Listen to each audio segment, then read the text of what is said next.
We will not copyright or trademark that. We do not have the rights to this at all. Please do not sue us. Thank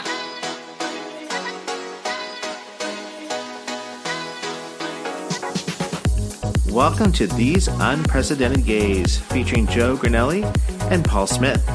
Don't forget to like, subscribe, follow, and review wherever you stream your podcasts. Check us out on Instagram at tugayspod and email us at tugayspod@yahoo.com. We hope you enjoy.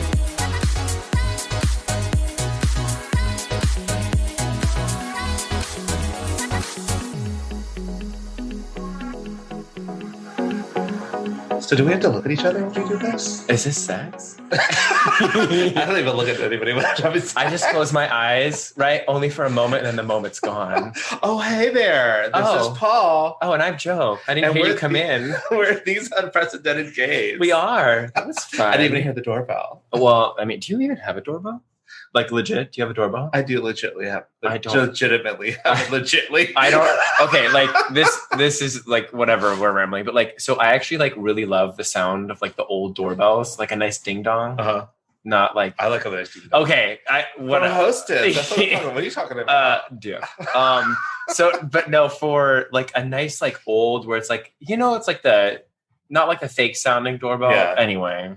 Can I just tell you, every time I hear the word legit, all I think of is MC Hammer. Like Too Legit to Quit. Because I'm too legit to quit. Ooh. I say legit all the time. Oh my God, we have a visitor. Oh my God, Cooper's going crazy. I didn't hear it. Oh no. Uncharted visitor, can you come back in? Oh. So I want to get this shirt. It says, I am currently I cannot quit because I'm currently too legit. Can you get that? I want to. I think Did you get it on not Amazon? But maybe they can sponsor us somewhere. I thought on Instagram sponsor. Oh, okay. Did you download the new iOS or whatever that like it will tell you if an app is tracking you? Oh, so you should. Because everything tracks. Can you tell me when the FBI is tracking me? Well, they're right here right now. Okay. Yeah. Hey. Oh, hey, what's up? So what's good, Mr. Agent? So how was your week? Well, I'm glad you asked, Paul. I'm glad I asked too.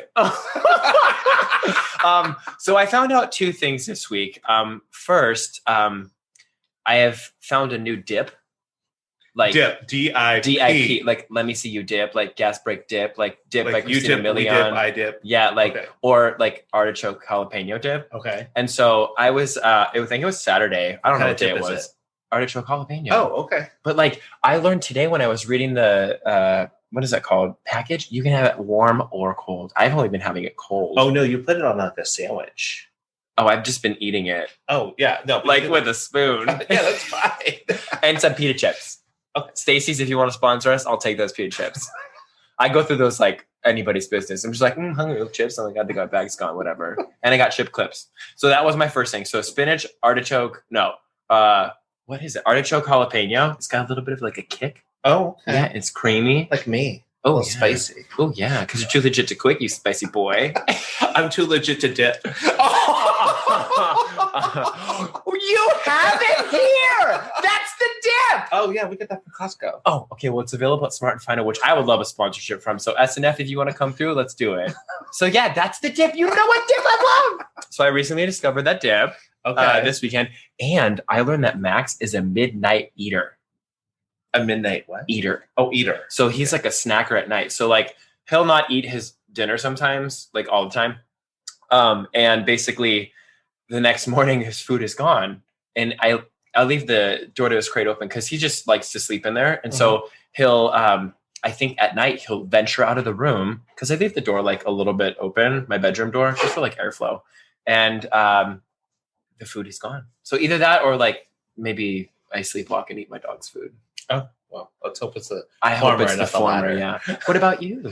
Oh, maybe that's fine. Oh, just boring. Just okay. Boring. It's not okay. But you know who's not boring? Who? Our guest this week. Hi, Laila. Aloha, everyone. Oh, mahalo. Mabuhay. Wait. Oh my God, yes, sis. Kumusta ka? Oh, okay. Yeah, no, that's all I know. Mabuhay and Mahakata. That's all I know. I just know. I This know. bitch went full on Tagalog. I'm like, no. How do you say no in Tagalog? No. No. You know 2 words. Mabuhay. Mahabubai. Now, for all of our listeners out there, why don't you give us a little background on you? Who are you? What are you about? What do you love? Other than us. No. So thank you guys so much for having me. I'm super excited to be talking with y'all this week. I'm Laila Ireland. I am the supermodel of the world. No, I'm just kidding. I am a retired Army veteran. I am also a transgender woman. I served in the military when Don't Ask, Don't Tell was a thing. I helped help change policy to allow transgender service members to serve openly twice. And I'm also married to a actively serving transgender service member as well. And so our story became very public in 2015, right before the policy was changed to allow transgender service members to serve openly. And we were invited to the White House by the president. We've met President Obama and the First Lady. We did a lot of things. So I am a advocate, activist, a veteran. I am a supervisor. I also work for the military. Again, I don't know why I can't get away from the military. But yeah, I do a lot of things. And I'm also on new ventures now. So that's me in a nutshell. We got a lot to unpack. Okay. But even though she's packing because she's moving to Korea. Ooh, so, look at you go. But let's unpack all this. So starting off, so you are a military veteran. You spent 12 years in the U.S. Army as a combat medic. Okay. So I am your basic ass queen. I'm going to need to know what a combat medic is. I was telling Paul, does that mean that you went and like used medical supplies to fight people? Like, I'm going to scalpel you. Or like, here's a vaccine. Actually, I'm guessing no. No, absolutely. I mean, it's funny. People they try to speculate what a combat medic really is. I joined the military in 2003. I came into the Army from a long legacy of folks in the military in my family. My father was in the military, and my grandfather and my great-grandfather also served in the military. I am the oldest of 4 children. We all served in the military. And so it's kind of a legacy in our family to do so. And I believe, the day I have children, they will serve in the military as well. But a combat medic basically is a Army,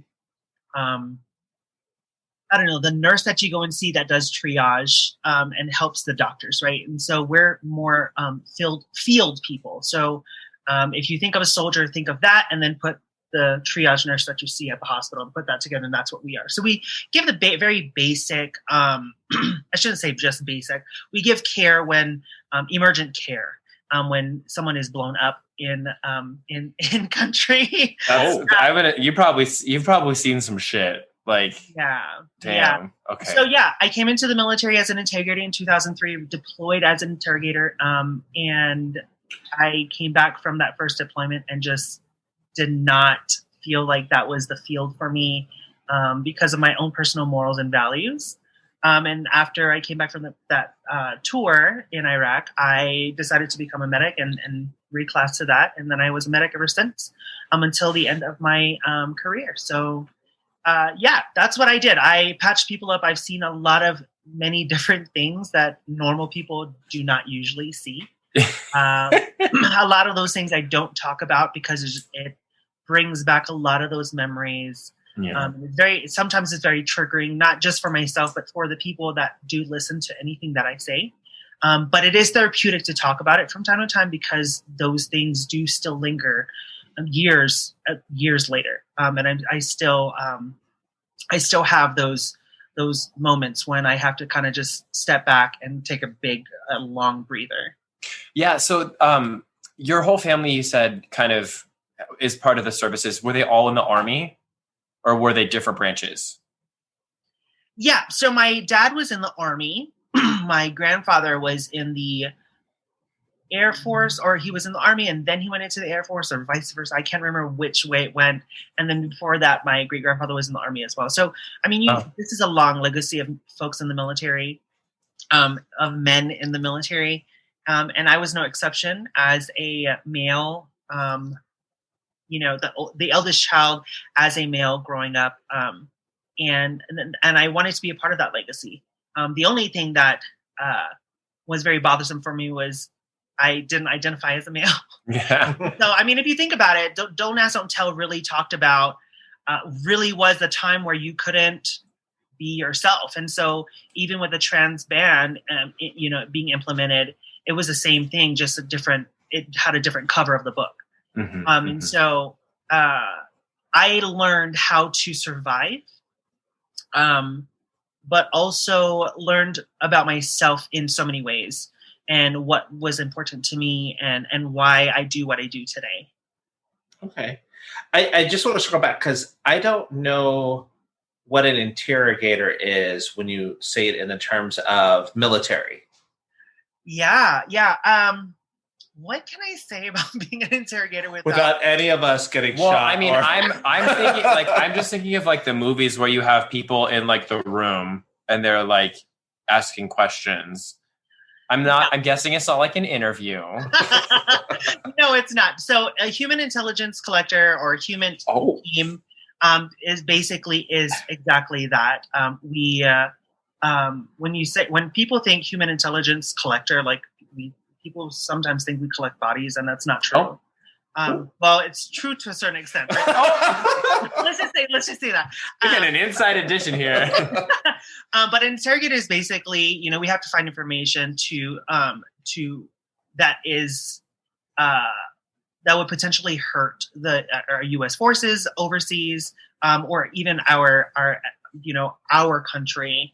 And so we have to always look for, the ins and outs of the foreign country and what's going on. So being an interrogator basically was collecting information.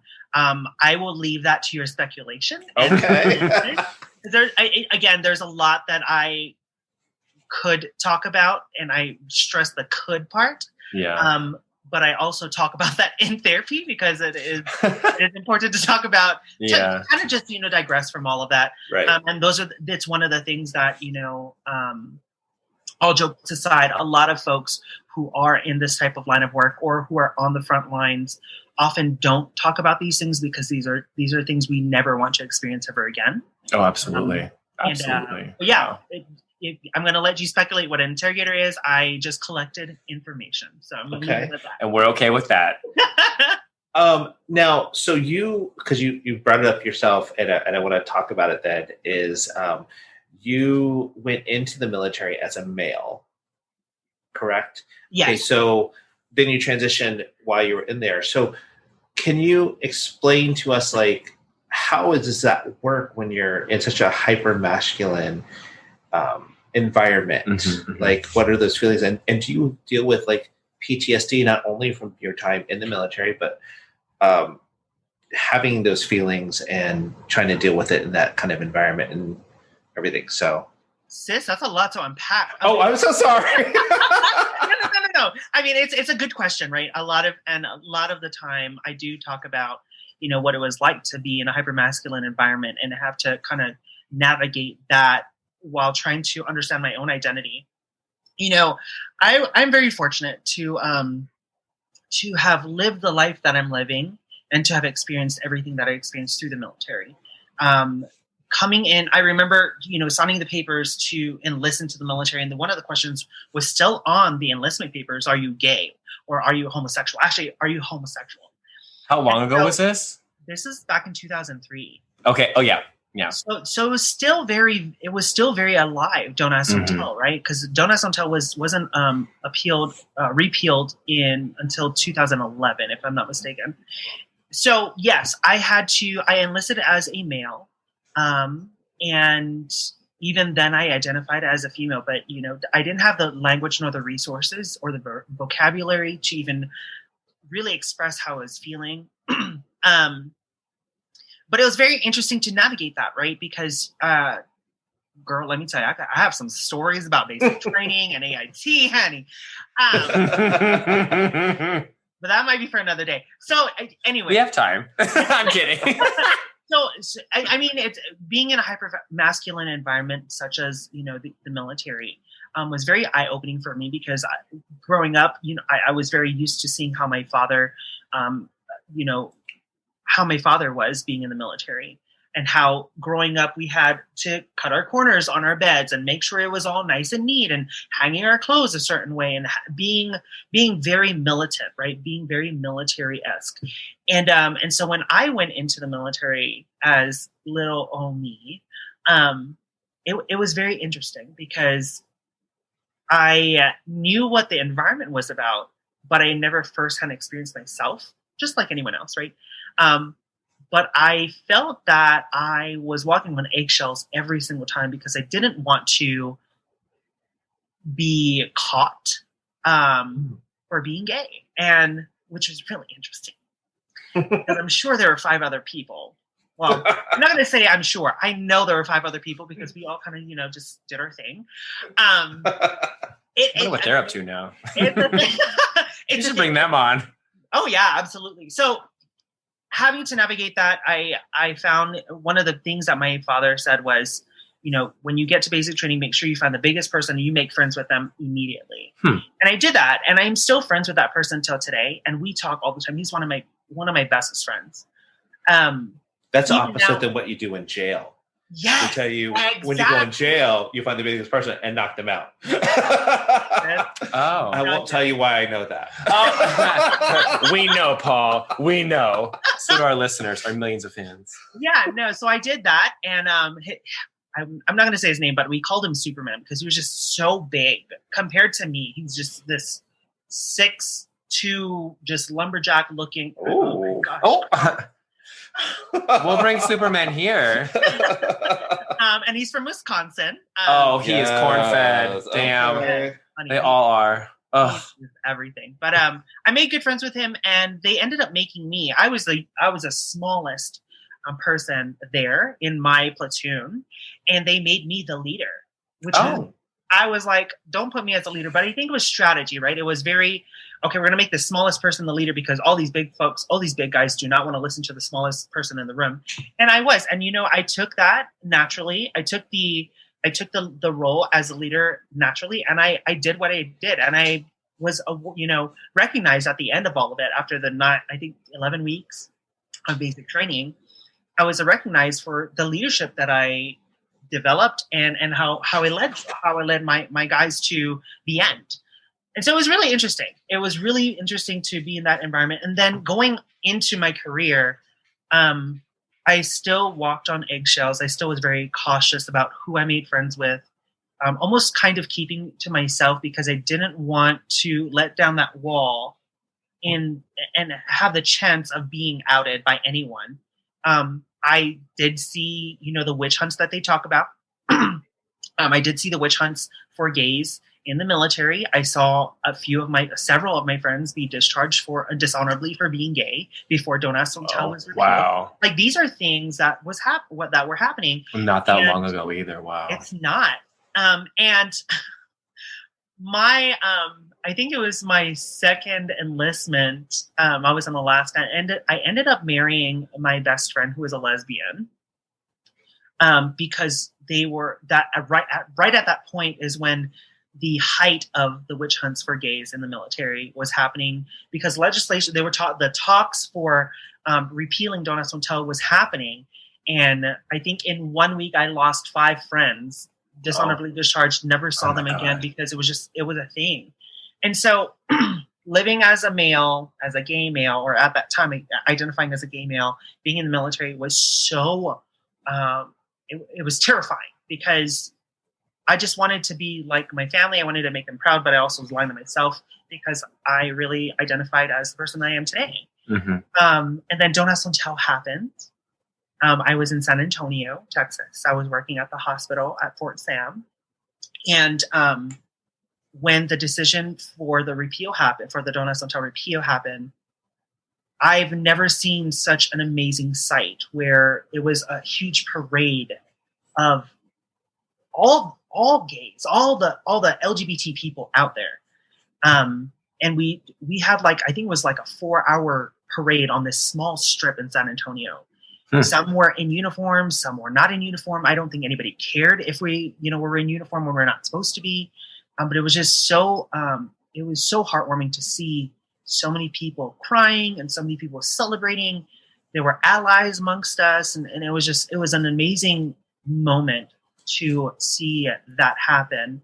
And around that same time is when I started to go to therapy to really understand why I was feeling disconnected with the LGBT community, because I always considered myself a female, and I didn't fit in with the gays. I didn't fit in with women. I didn't fit in with lesbians. Like, it was a thing. I had to find my space. And right after the Donuts Don't Tell was repealed, that's when I started my transition. And I owe my transition and my survival, my life, to Sarah Weiss, who was my therapist. Wow. She was the one that slipped me that Post-it note that had the word transgender on it, and she said to go home and figure that out, and then come back next week and let me know. And that was the beginning of my transition to Laila. Wow. Thank God for therapists, right? Oh my God, yeah. So being in the military, navigating that in a hyper-masculine environment, had its rewards, and it also had its struggles. But I always was taught to always put my best foot forward, and that's thanks to my mom. Always put my best foot forward. They are going to know you because of the work ethic and how hard you're working. And I think that mentality transcends many different marginalized communities in the world today, right? Because we feel like we have to be this in order to fit in. As an Asian American Pacific Islander, as a Hispanic, as a Latin, being a Latina, being a spouse, being a veteran, being a woman, being a supervisor, all of these things, I feel like living at these intersectionalities for me and operating at these intersectionalities, I'm always having to not necessarily one up the folks that I'm working with or that I'm trying to talk to, but rather I have to prove my worth to them. And I'm tired. I'm tired of trying to prove my worth. You're either going to love me or not. And if you don't give me that opportunity, then that's a missed opportunity on you. Oh, right? Preach. So, now you're the therapist. Trust me, all of this has been years in the making, and I've learned so much along the way. And it's just, even this, I'm so happy and so proud that I'm able to even have this conversation in this space with you two, because 5 years ago, 10 years ago, we wouldn't be able to have this conversation. Right. And I am so happy that we are able to, in the comfort of our own homes, and to really say, yes, bitch. This is who I am. You know what I mean? Oh, I love you. I'm very not informed as much as I should be about transgender and the transition and everything. So did you have to go through a lot of therapy to figure out during your transition from going from a male to a female? Was there a lot of therapy that was involved with that? So in terms of therapy, when I started my transition, the Donuts Don't Tell policy the Donuts Don't Tell repeal did not include transgender people. So I really want everybody to, even our listeners, I really want them to think about this. The Donuts Don't Tell policy did not include the T with the LGB. It only was very exclusive to LGB people, or LGB service members rather. And the T was not included. And that is the T. Yeah. Spill it. He's juicy tea. So I was able to meet with one of the folks who sat on that panel who helped create the policy of the Donuts Don't Tell repeal. Wow. And I got it. This was in 2014, and I went into this was a conference for only trans military folks. And I can't name the gentleman, but the gentleman that came and spoke, he said he wanted to apologize. He opened up his speaking portion of the class or the conference with an apology to the transgender service members that were in the room. There were about 30 of us. And we were wondering why was he apologizing, and he said, I was the one that wrote down the statement that said, it was a one statement blurb in the entire policy that says, America is not ready for transgender people, so we can't include them at this time. So, sis, look, I wanted to jump up and throw hands, y'all. Yeah, you can catch all these, right? But the professionals that we just kind of looked at him like, how? Like, you made a policy without even consulting the folks that are even in in battle or in ranks. Right. And yet here you are now apologizing to us because you understand like this has negatively impacted us in such a way that tells us we're not worthy of being a part of the team in a world that already tells us that we should not be here. Mm-hmm. So you're adding to that oppression. And so that sparked my my journey in advocacy. But to go back to your question, was there a lot of therapy? Yes, there was. But at that time, again, you have to think there wasn't really any resources nor the vocabulary to really talk about transitioning in the military, or rather even transitioning in society, because it was very taboo. And how long ago was it for you? What year? I started transitioning in 2012. Which again, everyone listening, that's not that long ago. Like we have come so far. I want that to be like recognized. So yeah, absolutely. But there wasn't any real vocabulary, any resources to really help a service member who wanted to transition or who was going through this stuff. And the ICD-9 at the time labeled transgender people as a sickness. They coupled it was a mental health disorder with perversion, with pedophilia, with transvestism. Like they coupled transgender people in that. I mean, sis, look, do I look like a... she is serving fish, honey. I mean, and all jokes aside, I mean, seriously, it was very interesting to hear that. And so my therapist, who helped me get to the point where I'm at today, bless her heart, rest her soul, she passed away from cancer a few years after I left San Antonio. But she was such a trooper. She gave me a sense of belonging. She gave me purpose. She gave me direction. She gave me guidance. And I cannot thank her enough. And I wish she were alive today so that I would be able to call her and tell her, this is your work. This is what you did. She went against the policies and the guidelines and the regulations in order to help me understand who I was and to guide me in the right direction without jeopardizing her job and without me jeopardizing mine. So I owe it to her. I really wish I could reach out to her today and tell her how much I love her and appreciate her and honor her. But this is the reason why I continue to do the work that I do today, because of her. So you touched on advocacy. I think that's where I'm going to kind of go next. So you've done a lot of advocacy. It's a hard word. She is really good at words. I'm an engineer, not a whatever English person. So I mean, you had mentioned you kind of helped with the Don't Ask, Don't Tell repeal. What other sort of things, I guess, are resume bullet points that you can share? Yeah. So let me roll out the list. She's got a long list. It's 15 feet long, everybody. Remember, we're in audio programming. I in 2015, my husband and I, my then just colleague, Logan and I met in 2012 on Grindr. No, I'm just kidding. We did not meet on Grindr. But we are not shaming anyone who does. Hey, go get as Rihanna said, you found love in a hopeless place, okay? Also make more music, Rihanna. But also good for you for making your multi-billion-dollar Fenty corporation. It's fine. No, my husband and I met on a online support group for trans military folks. And you guys might have heard of it. It's Outserve SLDN. They had a transgender chapter. In 2012, that's when we met. And then in 2014, we kind of separated from Outserve SLDN and formed our own organization. Well, not my husband and I. There was a bunch of us that helped form this group, and it was called Sparta. I became the membership director almost a couple years after I joined in.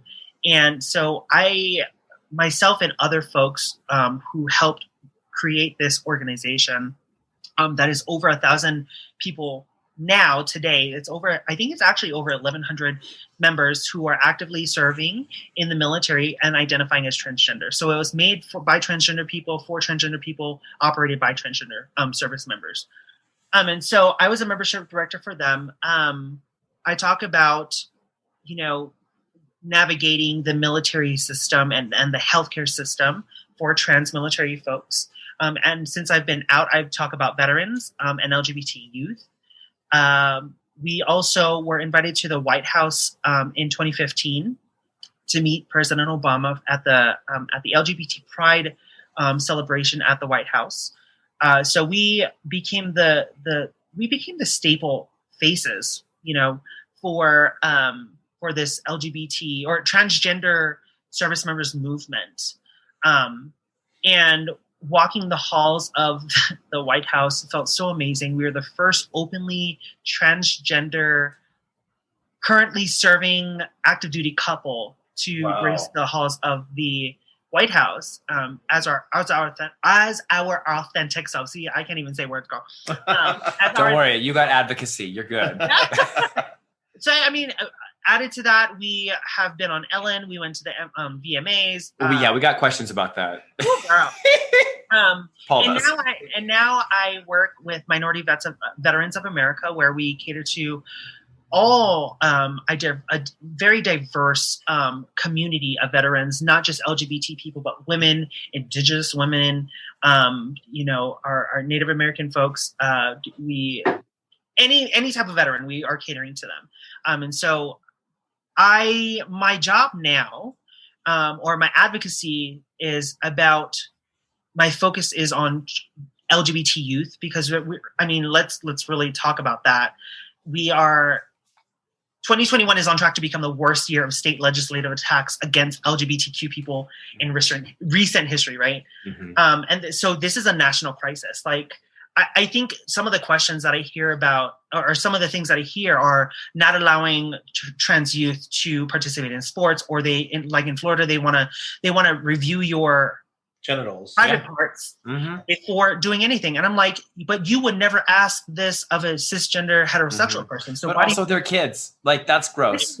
Literally. So I feel like a lot of these people who are making these policies and regulations, or these legislations, are pedophiles. If I want to say that, like, if you want to go, it's true. Yeah, it's sexual harassment and it's pedophilia. It is. And so, but it goes a lot deeper than that, right? So I think I answered your question about what does my work all entail, and how how I came about doing all these things.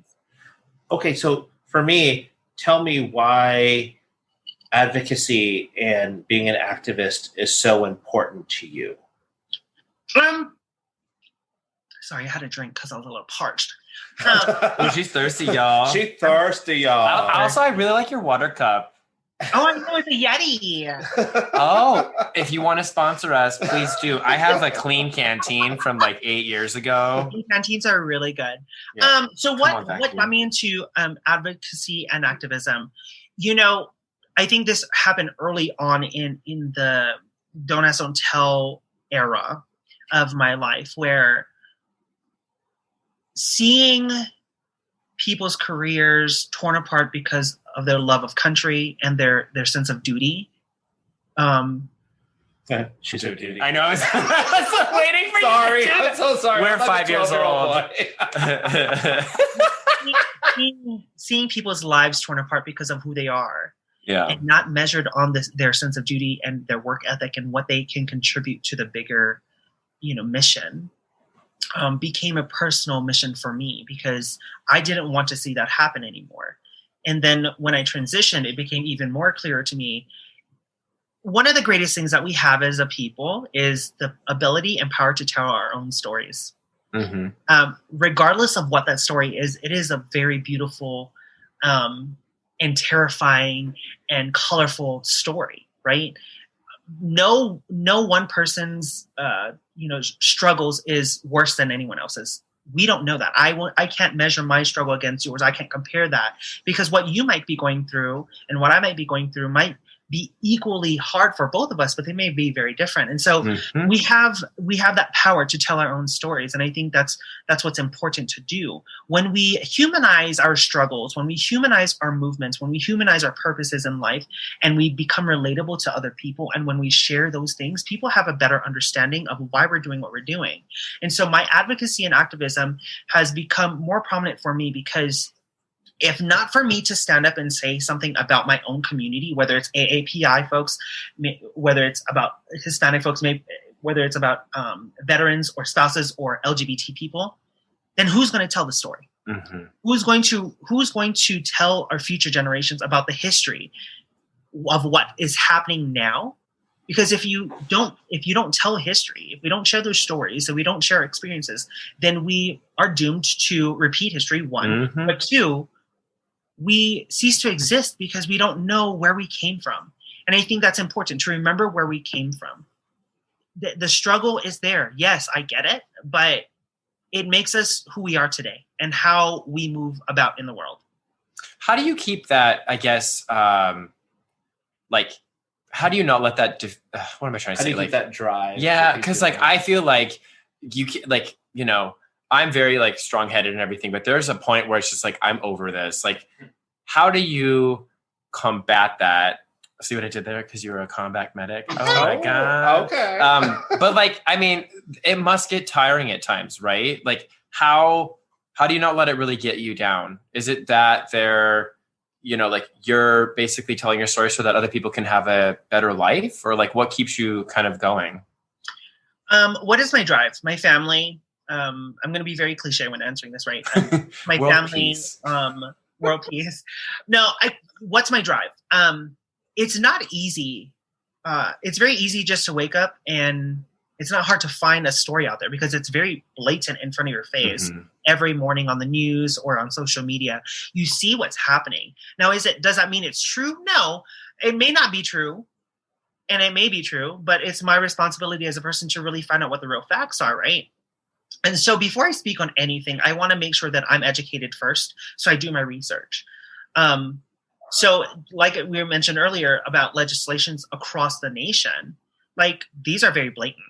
So what's my drive? I don't want to see these. I want to be able to have children in my own family and raise them in a world that doesn't see color, doesn't see race, doesn't see, we acknowledge and celebrate those things, right? But we don't see hatred. We don't foster hatred. We don't foster, well, I'm better than you because of the color of my skin, or because of my education level, or because of the job that I have, or because of how much money I have in my pocket. Like, I want to be able to raise children in a world that sees and loves equally amongst everyone, where we create a world that says that we no longer have to say, oh, this is the first person to do this.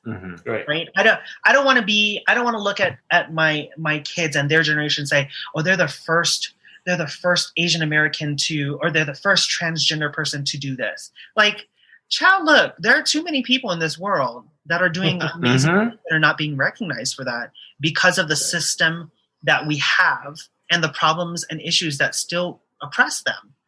Right. And so my drive is that I want to ensure that when I leave this world, I leave a legacy that has created a space where we can all say, yes, bitch, we are here together, instead of we can't sit with you because you're not wearing pink on Wednesdays. Bitch, like, fuck you. Yeah. You know what I mean? Like, we get an E for explicit, y'all. E for extra, E for explicit. So that's my drive. I not everybody has that same drive. And I in certain situations and circumstances, I understand that sometimes the environment or the circumstances don't afford them that opportunity, and that is the reason why I do what I do, because I have been afforded a platform, honey, and I'm going to use that platform to the best of my ability until the day I die. Okay, because today is National Superhero Day. Is it? And she is a superhero. Look at her. Oh, okay. I love the rising sun tattoo that she has. It reminds me of a comic book character named Sunfire. So I don't know. So okay. So did you want to ask about Barack Obama and Ellen? Okay, because I'm about to pivot and do that. I know. Okay.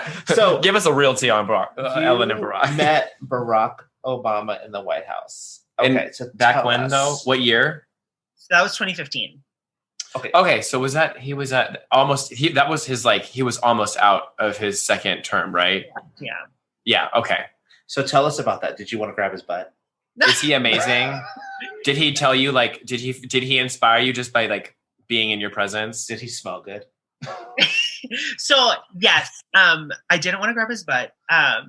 But President Obama, he is from Hawaii.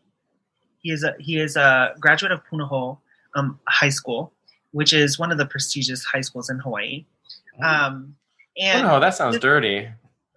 just knowing that he's from the same island that I come from, and he represents aloha, right? When people hear aloha, they think, oh, it's Hawaii. It's very commercialized, but the spirit of aloha is what you do in your daily, right? And so when I greeted you two, when I came in, I said aloha because aloha is a term of endearment. It's a salutation, but he really embodied the spirit of aloha because there was a lot that he had to do as the leader of the free world in order to get where we needed to be.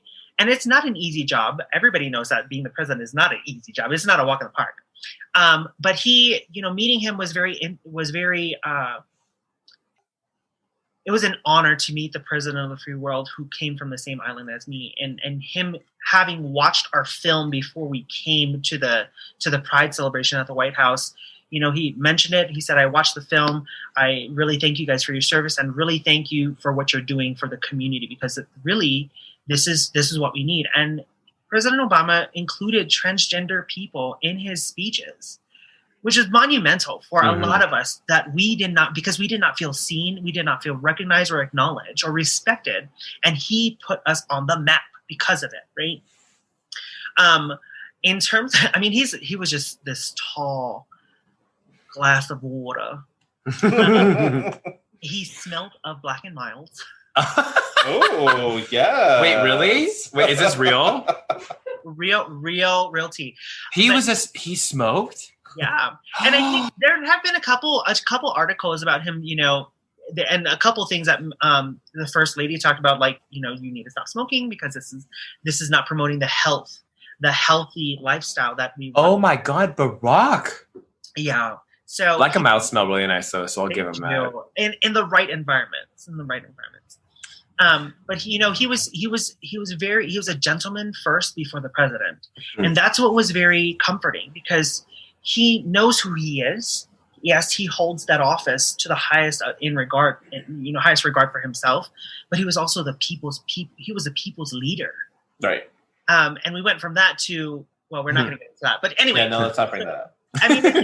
The whole point of meeting President Obama basically was a thank you. It was like a breath of fresh air because I felt recognized, I felt respected, I felt seen as the authentic self that I was. Yeah. I presented female to I presented as myself to the White House.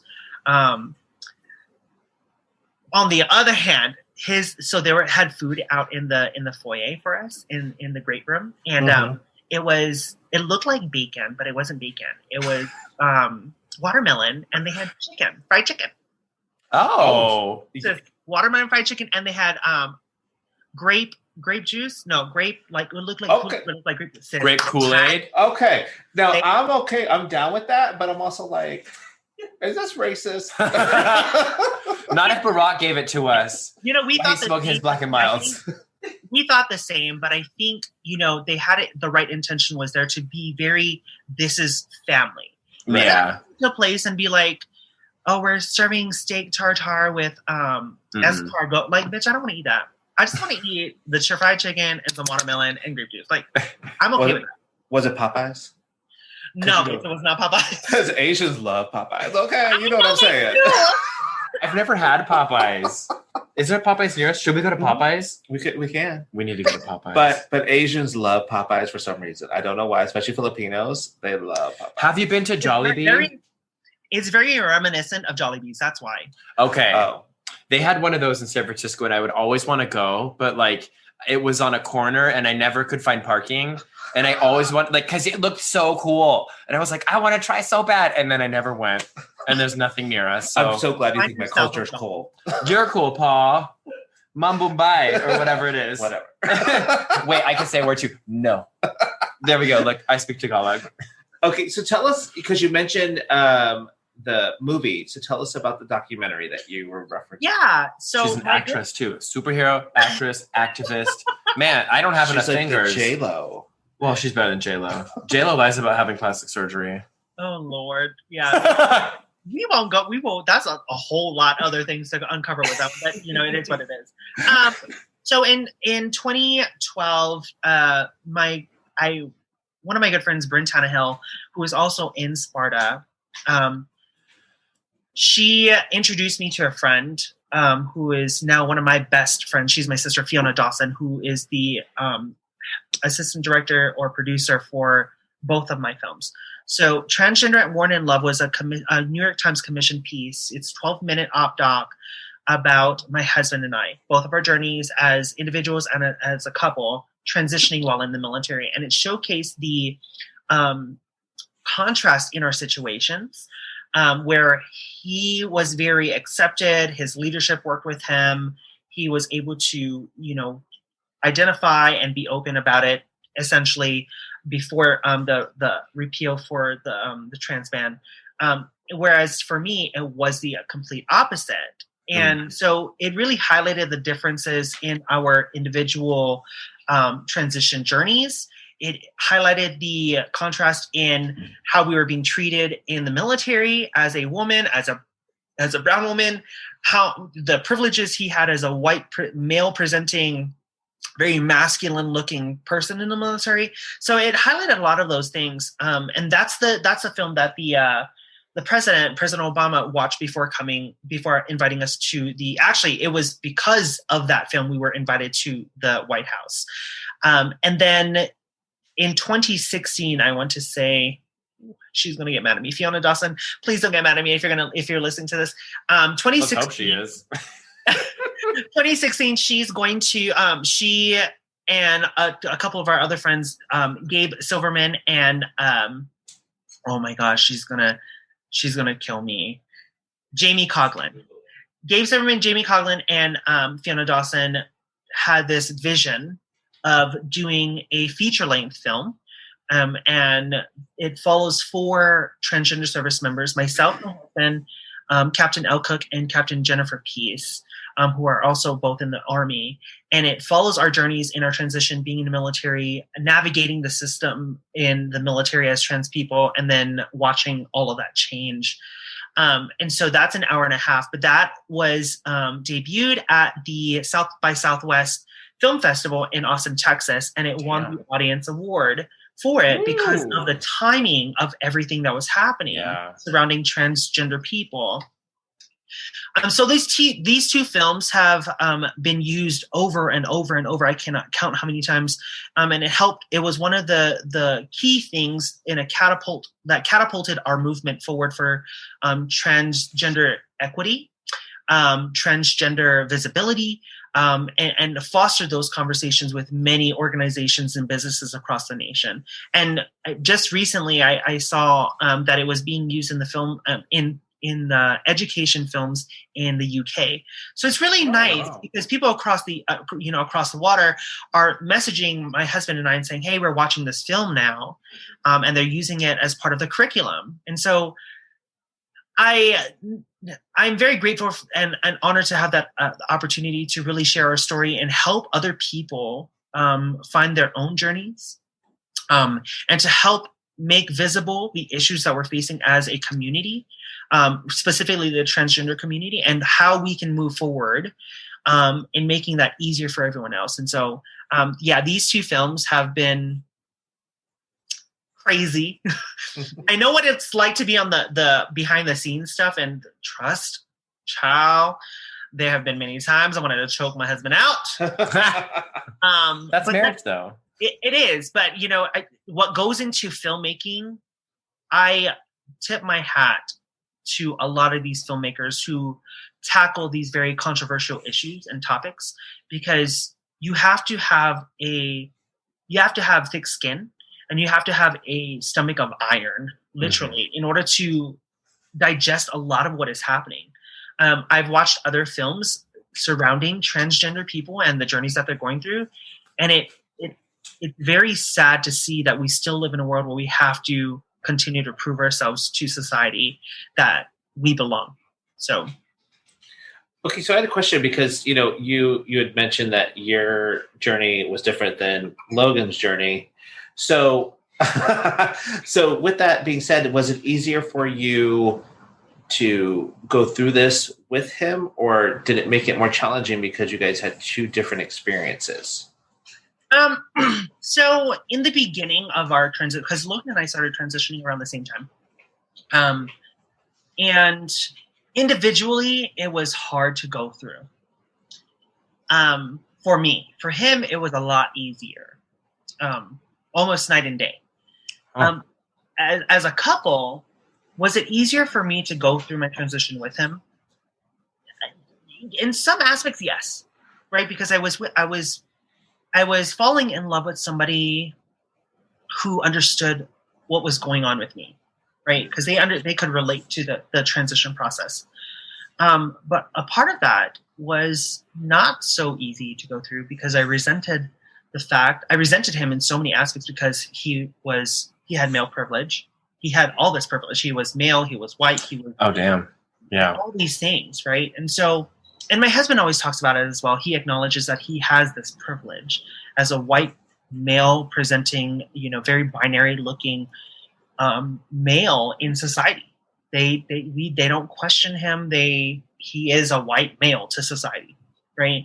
And so part of that resentment followed me in that because I still had to combat a lot of the, well, she looks like a man. Why is she with him? She's a brown person. I've been told to go back to the country I came from. I'm like, bitch, I came from Hawaii. Hawaii's part of rude. Bitch. Like, you know what I mean? Like, there was a lot of things that made it just a little bit harder. I was also reduced to Logan's wife and not Laila. Yeah. And I was always referred to that as, oh, you're Logan's wife. Oh, you're Mrs. Ireland. Oh, you're this person. Like, it was never you're Laila. Hell no. So it made me feel like I didn't have my own identity. Mm. And let's be very clear. Yes, I love the gays, but the gays are cutthroat when it comes to my husband because my husband looks really cute. And gay people are terrible. I feel you. Look, I love them, but I hate them. Yeah, in our own communities, toxic. Yep. It was even harder because even some of the guys the gay guys that I know I've heard it all. They've talked behind my back and said, "Why is Logan with her? Like, he should be part of this community, or like she's not worth his time." Like, I've heard it all. That's so bad, though. So, being with him, yes, it's been a lot easier because I don't have to hide who I am. I don't have to explain things to him because he understands. Mm-hmm. But as a married couple, we go through the same shit like any other fucking married couple would. Look, we used to love to sleep right literally next to each other and love to touch each other. Child, we sleep with a pillow between us. I'm like, you're hot. Get off of me. It's all about boundaries, literally. Literally. Go sleep in the other room. How about that? Oh, you snore? Bye-bye. Yeah. So, I mean, it's yes, overall, it was easier to be to transition with my husband. But there's still some things that I still deal with as his wife, as a brown person, as a trans woman, as just a spouse, as a veteran. I'm very jealous that he still gets to serve in the military and not have any issues with, his leadership, whereas I had all the issues with my leadership and I got out before the ban was lifted. So, I mean, it is what it is. And so I always look for that silver lining in all of this. And Logan and I have become, I guess, the super couple when it comes to advocacy for trans military folks, because he can fight the fight from the inside and I can fight the fight from the outside. And you're a superhero because it's Superhero Day. Look at you. We conquer that together. Okay, so we need to get into also you being on Ellen. I know, I was waiting, but I didn't know the right time because she's like talking about saving the world, being all these great things. And I'm like, but I want to know about Ellen. So we need the tea on that. Tell us about we want to hear about why you were on there, but we also want to hear about Ellen. Yeah, no, absolutely. So I think it was around the same time that Mr. Trump had put out the tweets that they weren't allowing transgender people to serve in the military. And I want to say that was in 2016, 2017. But Logan was actually at school down in San Antonio, Texas. And I was at home. I was actually visiting my family in California.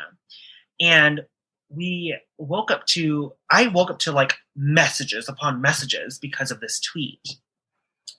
And when I read it, I was like, people were asking me, okay, are you okay? How are you feeling? I'm like, am I dead? Did somebody die? Like, and then I clicked on one of the links, and it was, the tweet from Mr. Trump, and I was like, holy shit! Like, my husband's gonna get kicked out of the military.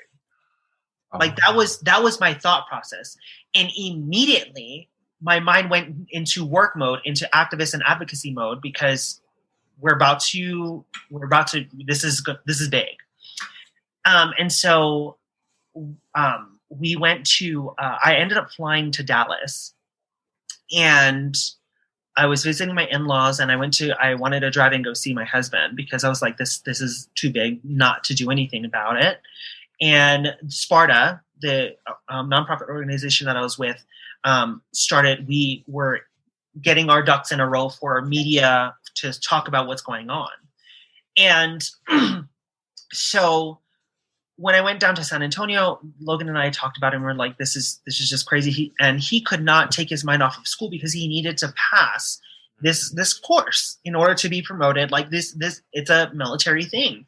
And so he was not able to quickly look at everything before I could call him that evening. And so when we talked about it, I went over there and we sat, and it was a moment of, what are we going to do now? Like, this is our life. The military is our life. We're still in it. We're still here. What does this mean for us?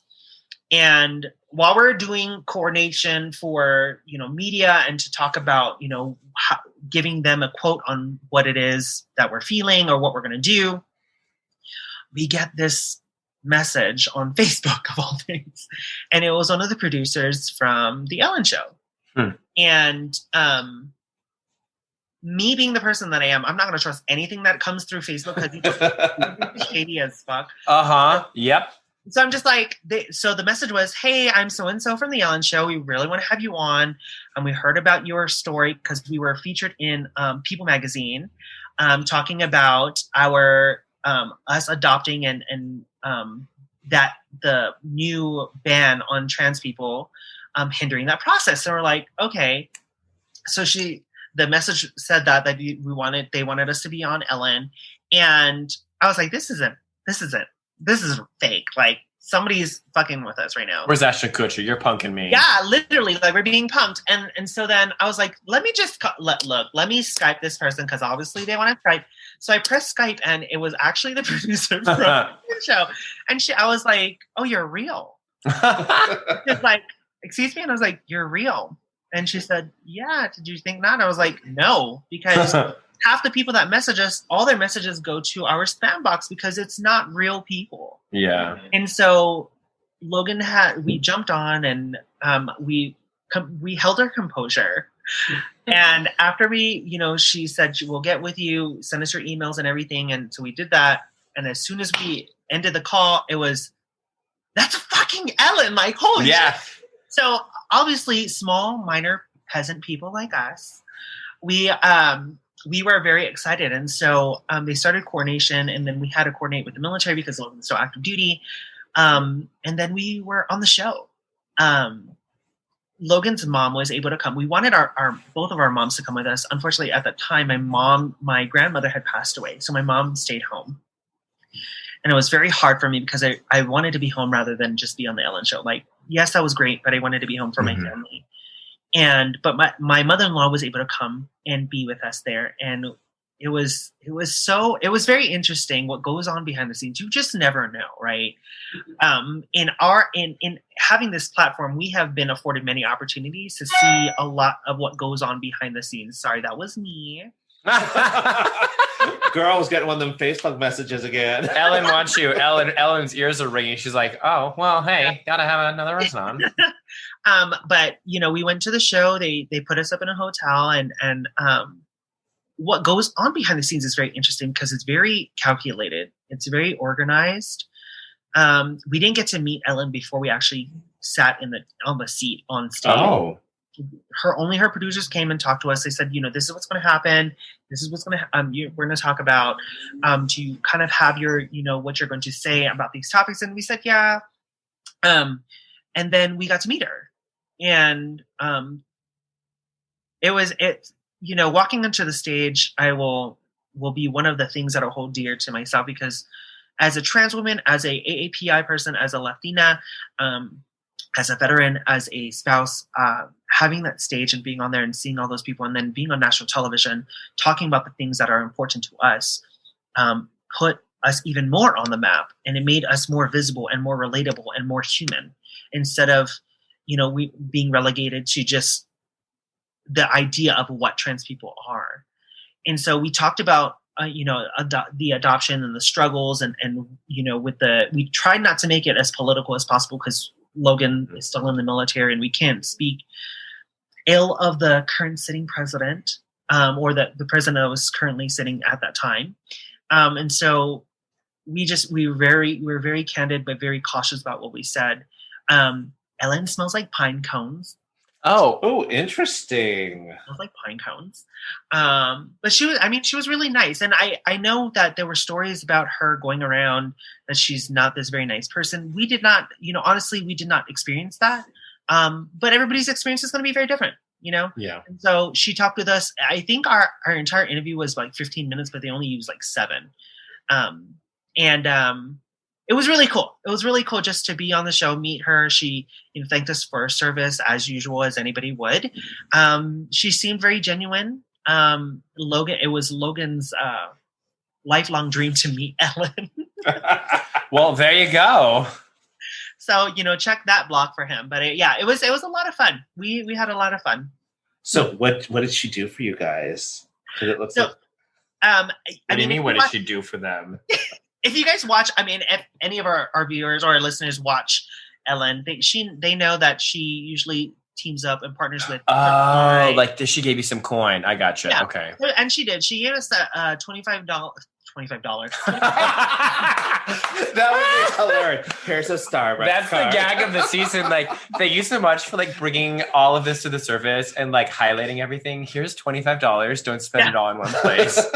Yeah, no, she gave us a Shutterfly. She partnered with Shutterfly, and they awarded us with $25,000 towards our adoption stuff. And so now they're moving to Korea.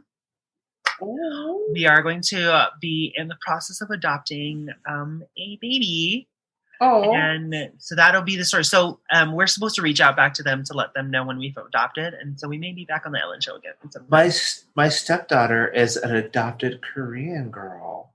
She was adopted. They might be cousins, sis. They might be cousins. Okay, you never know. I mean, she was gorgeous, and when Andy, my husband, has pictures of when he went to Korea to pick her up, and she's in a beautiful Korean cultural gown that they put her in. I was just like, oh my god, that's so gorgeous. She's so pretty. Oh, we're looking at a picture. So, okay, so I forgot where we were. So, you know what? I was going to ask you. You were on the VMAs. Yeah. So right after. Wait, hold up. Okay, I'm sorry. Rewind. Little peasant me. Girl, I'm an actress. I've been on the VMAs. I've been on Ellen. I've been in People. I've met Barack Obama. Little peasant my ass. Look, like I said, we have been afforded a platform. Humble, for sure. I love it. We've been afforded this platform, and there's been many opportunities for us to really talk about a lot of things, and some of these things were that. The VMAs historically has always been slightly political, and they've always brought forth stories of injustices that are happening around the world and in society. And so it's no surprise that the VMAs wanted to bring the transgender service members that were in the film and also that were currently serving in the area to come in and be on the VMAs. And so we walked the carpet. They gave us the 12-star treatment. It was so amazing. We were supposed to walk on with someone, and I can't say the name because I'm not sure if that's allowed, but we'll ask off after. Don't worry. Yeah. Oh, but then you can't tell us. We'll figure it out. So, how about Yaya? We'll just say Yaya. You can get it from that, just Yaya. So she was supposed to walk us on. It's not Yaya. So she was supposed to walk us on, and then it changed last I'm minute. really bad at things like that. Okay, I got it now. Thanks. I got it. Okay, cool. Really cool. Little slow to the party. Yeah, she was supposed to walk us on, and then something happened, and she wasn't able to walk us on. So we ended up being in line. So we were behind Cardi B It was Cardi B, Bretman Rock, us, Demi Lovato, and then Fifth Harmony. Oh. And so having us walk, they call it the red carpet. It was blue, first of all. It was blue. But we walked on and we had all these cameras, and just like how you see on all these tabloids and in the social media, how they take pictures and then you have to stop, and it's I don't know what it's called. It's the walk. Maybe Nick might know. Step and repeat? Step and repeat, yes. So it's step and repeat. And so here we are, literally, I'm like, let me demonstrate. So it's like, oh, she's stepping and she is repeating. Oh, yes. Work. And the cameras are loving it. Literally, that's what it was. But it was really fun because we talked to many different outlets and we were quoted in many of them talking about the trans-military ban, why we're there. Got to take picture with Teen Wolfman. Which one? Tyler Posey? Yes. Oh, okay. So good. I mean, I'll take any. Wait, no. Is Tyler Posey the one with the weird jaw? Who has like the. I like the other guy. Something Hochulin or whatever. Yeah, him, the white one. Yeah. Tyler Posey is so cute. They're all cute. That show's real good. Yeah. We got to we got some snapshots of some of the celebrities. We got to sit with Arthur. Anyway, the comic Arthur singer. He's from PBS. From UK. You walk into the room and now my heart is broken. That guy. Anyway, okay. He won the UK voice. I know that. Louis Capaldi? Not no. him. The other one. Sorry. She's like, not him. I'm like, I'm about to find it because I really want. James Bay? Arthur. James Arthur. Yeah. Okay. James Arthur. We got to take pictures with him. We got to take pictures with Scary Spice Mel B and Heidi Klum. I love her. Oh. Yes, we got to take pictures with them. Paul loves the Spice Girls. Go ahead. So I have a question. Yeah. Did you slip and fall after walking behind Cardi B? Because she's got that wop. That was pre-wop. Did you have a mop and a bucket? And a dump truck? Isn't that part of it? A dump truck? Yeah.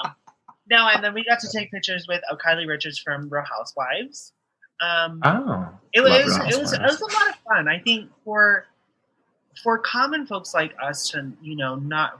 Well, actually, we're not common because we're really not common. We're fabulous. But for regular folks that don't do these things all the time, right? It was definitely an experience to see everything that goes on behind the scenes, from the step and repeat to the interviews to, hey, you're going to stand right here. You're going to be on TV. Like, I watched myself a couple days later, played back the VMA, recap, and it was like, wow, that's us on TV. We're talking, and we're really talking about stuff that really matters. And for that 15 seconds of fame, right? Like, for that 15 seconds that we had to talk, it really meant the world to us to be able to have that platform and to really reach out to have a larger audience to reach out to. It only takes 15 seconds, really. Yeah. And so, I mean, it was amazing. It was great. I got to meet James Arthur. He's so... Let me grab my... Hold on. No. So, I mean... I'm still really hung up on Ellen smell like pine cones. She really did smell like pine cones. But yeah, I mean, and Ellen was also there at the VMAs as well. And so the one group that we did pass, and I said, oh my gosh, I love you guys. And they kind of just snobbed me, or snobbed the group, was Fifth Harmony. It's okay. They broke up. Yeah, they were having issues. It was they are out of sync now. It was really ugly then. Like, somebody just said they really love you, and you kind of just like shrugged them off. Like, didn't even acknowledge us. Ugh. Okay, it's whatever. Well, they're flat now, so it's fine. Yeah, the VMAs was great. There was an article in the LA Times, and we have everything that we've done in this journey, from Ellen to the VMAs to the president's invitation to the White House. We have framed all of those things. Mm-hmm. We put them up as tokens on our wall because this is what we do. So we had a lot of fun doing it. Very cool. So let's go into, because you were working with minority veterans of America, and you're doing like a lot of D&I training with companies and stuff like that. And you talk about equity, not just equality. Can you, for our listeners, can you give them the difference between the two, between equity and equality? Yeah. So equity, equity is really, we'll talk about equality first, right? Equality is everybody is being given the opportunity. Equity is giving everyone the same opportunity, but also the tools to really be successful, right? So I think there's a picture out there where it's side by side, and it says this is equality, where everybody has a box to stand on to watch with the fence. Yes. Yeah. And then that's equality, but the third person is on a box. They have a box, but it's not. They're not being able to see the game over the fence. Equity is the little person has the biggest box, the tallest person has the smallest box, and everybody can see the game. Mm-hmm. So that's equity, right? And I think people conflate the two all the time, and they confuse the two all the time, right? So we have to make sure that when we say these things about when we talk about equity and we talk about equality, that we make sure that they understand that those are two very different things. They're not exclusively, but they are two different things, right? And so doing that and working with MVA, Minority Veterans of America, MVA believes that through creating an intersectional movement of Or you are just like it's Ellen. Popular. It's Fifth Harmony. They're apologizing. Hey, Laila, remember when we didn't say hi to you? Now that you're more famous than us, sorry. Also, our group broke up. Right? I wish. MVA is, we believe that through creating an intersectional movement of minority veterans, we include veterans of color, women, LGBTQ, and religious minority veterans, that we create a collective voice capable of creating critical change in the veteran community. Because let's really face it. We talk about trans military folks and we talk about equity and equality for LGBT people in the military that are currently serving. But do we really talk about our veterans and how we're taking care of them? Mm-hmm. So that's one of the biggest things in the U.S. is one of the biggest issues is taking care of the people who took care of us when we needed them the most, and that's not happening. But Minority Vets of America, they strive to be the most diverse, inclusive, and equitable veteran serving organization in the country. So there's a lot of things that we're doing now with legislation, creating spaces for veterans, for homeless veterans. We're currently right now we're doing a supply drop of food essentials to our homeless folks or people that need it in general, and they're traveling across the United States to different big cities right now to be able to do those things. So we were just in Philly, now we're heading to Seattle, and there's other cities on the map. What we're trying to do is branch out and go into the smaller cities where people don't have access, right? Mm-hmm. And so really taking care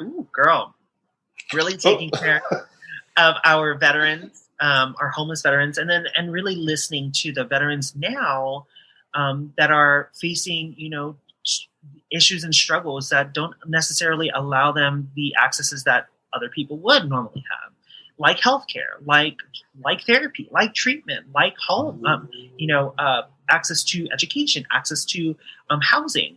These are things that are important for our veterans. We need to take care of the people that have served their time, that have, sacrificed a lot of their own lives, and take care of them the way that they deserve. Mm-hmm. Because it's far too often, as a veteran myself, some of the places that I did have access to, I don't have access to now. And I'm like, well, why don't I? Mm-hmm. And if you can't give me an answer, then that's the wrong answer. Ooh. Reach. That's the tea. So what do you have coming up next besides moving to Korea and thinking about adopting a baby there? Oh, what do I have coming up? So I don't know if Nick told you. Are you in another movie? I wish. I'm actively looking at open cast calls. I'm actively looking at some of those. Nothing has bit yet because maybe it's because of I'm not fit for the part. Well, and that's okay. I think you're overqualified.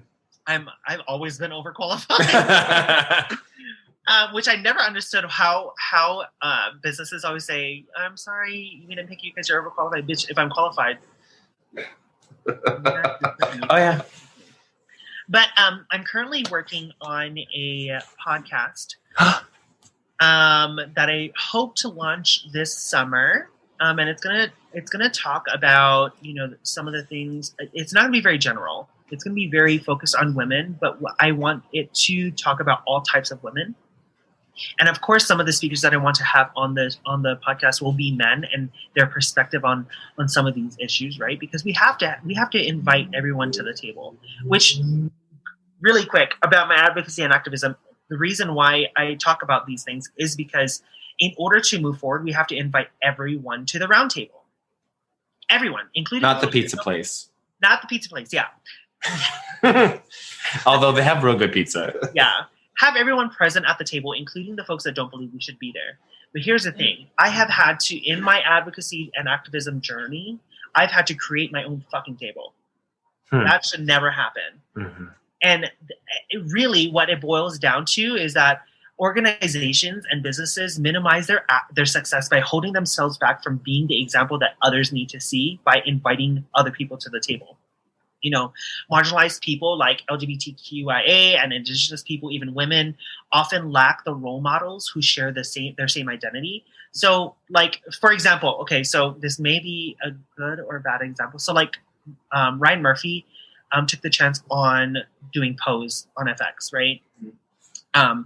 And so it shows the visibility of people. So him taking that chance in doing that furthered the movement for trans people.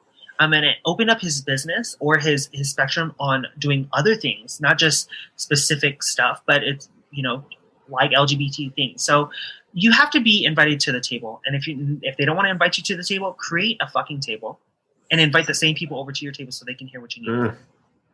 Well, or if you get invited to that table, take advantage of being at that table while you can. Because you've got people like MJ Rodriguez who is on Pose, but then she went ahead and put that into like doing musicals and fashion and other things. So it's like, once you're there, utilize that and take advantage of it as best you can.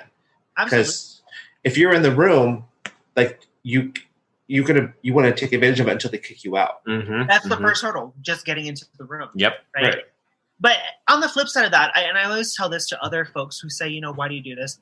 You know, it is great to get my foot in the door, to be invited into these spaces or to have a seat at the table. It's even more so that me talking about these things, I become a representative of my community. And I have to be willing to educate people and not jump down people's throats because they don't understand something. Mm-hmm. You have to really listen to the conversation and really learn about it. If we're going to be productive, if we're going to be progressive, if we really want to make change and we evoke change, then we have to be willing to help educate and not bash each other on, well, you didn't know that, so you're not calling me by my pronouns, so you're getting canceled. Like, sis, that's not it. She didn't know. You want to be like this. So you want to be reflected in your purpose, in your spot, in your identity. You have to be willing to teach people and have patience in that. People often forget that we have to extend grace to people who don't understand. Because let's be real, 80% of society is ignorant to things that are not for them. Right. If it is not a routine thing for them that they talk about, do, I don't know, eat or whatever, right? If it's not routine for them, they don't know. So we have to be willing to be patient and humble in teaching them and informing them of what it is. Because at the end of the day, it's really that 80% of people that we change their minds when we make it relatable and we humanize our stories and we share that. We take that time to extend that grace to them. Well, you know, I'm going to extend this offer to you that if you need help with your podcast, you let us know. We are here for you. We are professionals. Okay. You can go to Korea. Okay, so what's the name of your podcast? That's in the works. Oh, you'll have to let us know when it's ready. Absolutely. I'm hoping to be able to launch it by June. Okay. That's like tomorrow. Pride Month. Yeah. That's a good. Okay, cool. But it's, I'm truly excited for this opportunity. I've talked to many of my friends and people, during my engagements when I go and speak, I've talked to people and kind of asked them, what do you think me doing a podcast, what do you think it would be titled? And I've had many different suggestions. One of them that really sticks out to me is Rebel Queen. And so Rebel Queen. Rebel Queen, yeah. Ooh. That's your superhero name. I kind of like in the works though. Like, because you're trying to get up in there. Yep. You know? Ooh. And we're all in the works. We're all going to workshop this together. Okay. we'll take 50% of the commission. Absolutely. No, I really appreciate the feedback, because I think it's important to hear from the folks that really, really matter, that are part of the community, that really know what they're doing. And so I can't be so headstrong on my own that, oh no, I'm just going to do it like this. Like, no, sis, like, I got to learn from the best of the best. And look, I'm talking to the best of the best. So okay. And we are good gays who will love you regardless. So we do not fit that mold. We are, what is it? Out of the box? I don't know. There's a word for these for it. Unprecedented gays. That's who we are. Shameful plug in our own podcast. Yeah, so that's one of the things that I'm working on right now. And there's some other things that, I would love to talk about, but I think for right now, I want to keep under wraps because the nature of it. So once we stop recording, then we can talk about it. But. Okay. Ooh. Okay. Once the cameras are off, nothing matters. It's fine. So what are some recommendations for resources or websites that, if anybody has questions, whether it be trans, military, that kind of thing, that you could give out to our listeners? Yeah. So that is a really good question. I thank you so much for highlighting that. So for our veteran community, minorityvets.org is one of the best. Obviously, I'm biased because I'm on the board of directors. So I serve my community that No way. bias whatsoever. Yeah. SpartaPride.org for trans military folks that are out there. There's also NCTE, TAVA, Transgender Americans Veterans Association. And then my own stuff. If you have any questions. I was going to say, what are your social media handles? Yeah. Are you TikToking? Are you Twittering? What are the other ones? You are Instagram. Oh yeah. We saw your Instagram. You're super cute. All of it. So, my Instagram is Laila at Laila.Ireland. My Twitter is at Laila Ireland. My Facebook is at the official Irelands. And my TikTok is, I'm not going to share that because my TikTok, I feel like, look guys.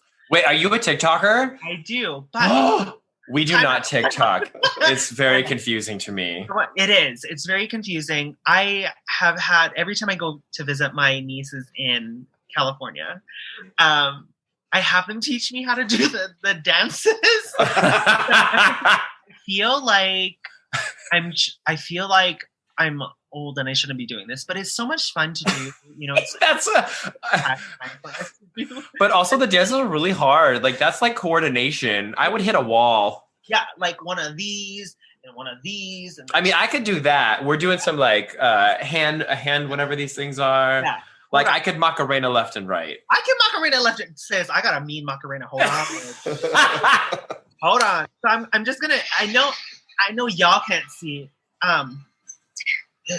I know that our viewers can't see it, but I'm going to show you one that I thought it was cute. I was in my office.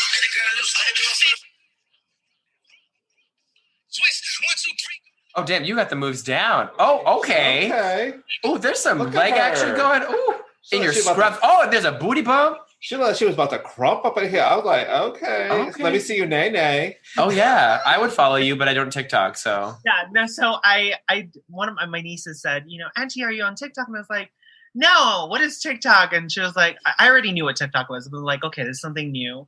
And she said, you should do this dance. I'm like, okay. So I was in my office at the hospital, closed my door because I had a patient like 10 minutes from that time I was doing that. And so I was like, let me just do this really quickly. I learned it really quick and I did it and I sent it to my niece. And my niece said, you're old, Auntie. And I was like, but it is what it is. You never call a woman old, ever. Wow, she didn't know that, and she got strangled when I saw her. And now she does. Okay, and if you guys have not been on her Instagram, you need to go to her Instagram right now, and there is a picture of her at the Equality Alliance in this beautiful, beautiful white dress with stripes, and she has given me fashion. She is giving me with a U, fashion. She is giving me everything. But then also, I was stalking you yesterday, and there's like a picture of you, and you are, I think you're on like a video call or whatever, and you're like making like a quadruple chin, and I was like, I love that, because I was like, that's me. If we don't learn to laugh at ourselves, there it is. That's my favorite one. I think you're on like a video call. Yeah. Oh, if we don't learn to laugh at ourselves on a daily, then we lose our own innocence, right? Yeah. If you can't laugh at yourself, how the hell are you going to laugh at anybody else? Oh, don't worry, I do. Okay, so this is what we do right before we say goodbye with all of our guests. Is we have 3 quick fire questions. Okay. You have all right. You have your 2. So I have my 2. Go ahead. You have yours. First. Do you want to go first? You want me to go? No, first? you go. Okay. So whatever comes to mind, don't even think about it. Just tell me right away. But I'm scared. I know. Okay. So if you were on Survivor between 1 and 39, which day would you be voted off? 39, bitch. I'd be the winner. Oh. Okay. Okay. My question is not that fun, but like you were listening, and I'm like really into dip right now. So like, what is your like dip of choice? My dip of choice? Listen, okay, look, everyone's laughing at me in the room. It's a serious question. Hard-hitting journalism over Yeah. here. When I am a dip interviewer, and when I'm famous, Paul, just the question it's still out. Yeah, so my dip of choice is at Trader Joe's has this pineapple salsa. Okay. And she is everything. It's a little bit of sweet, it's a little bit of spicy, and it's all of Laila. So I was just gonna say that's you. I would be Baba Ganoush because it's all about the eggplant.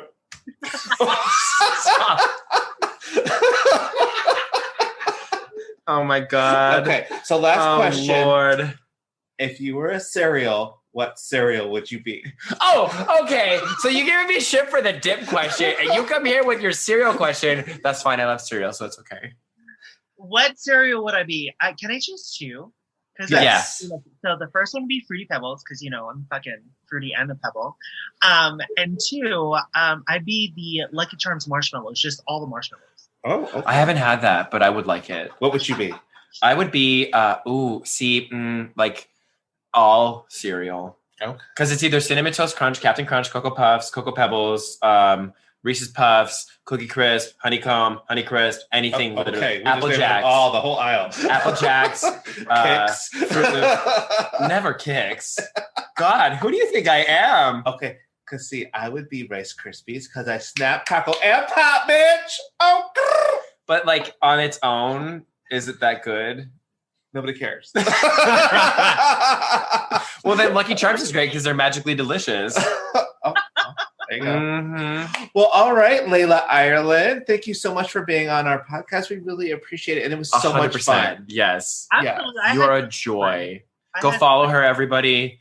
And then when you get your podcast and bring us on, then we'll do a follow-up episode, a crossover. Oh my God, it's like so much whatever fun. that is. All I right, had well, absolute fun. Thank you guys so much for having me on the show. You guys are amazing. I cannot wait to meet y'all in person. Well, you're going to have to leave Korea because we're in California. Well, I mean, Korea's not so far, right? And from I don't know. I don't geography. So you'll have to. But I really don't. Come and visit. I'm definitely going to cook Paul some real authentic Filipino food. So. Yes, okay, so I love it. I need to get my passport renewed, so we'll do that. Let's do it. Thank you guys. I love y'all. Thank you. Thank you. All right, everybody. Have a great week. Thank you. Bye-bye. Special thanks to Andrew Smith and Nick Stone for producing the show. If you like us, please follow us at tugayspod on Instagram and visit us online at tugayspod.com. You can find us anywhere you can stream podcasts. Don't forget to like, subscribe, and let us know topics you'd like to hear. And always remember, stay safe, stay classy, stay sassy, and always stay a little bit trashy. See you next week.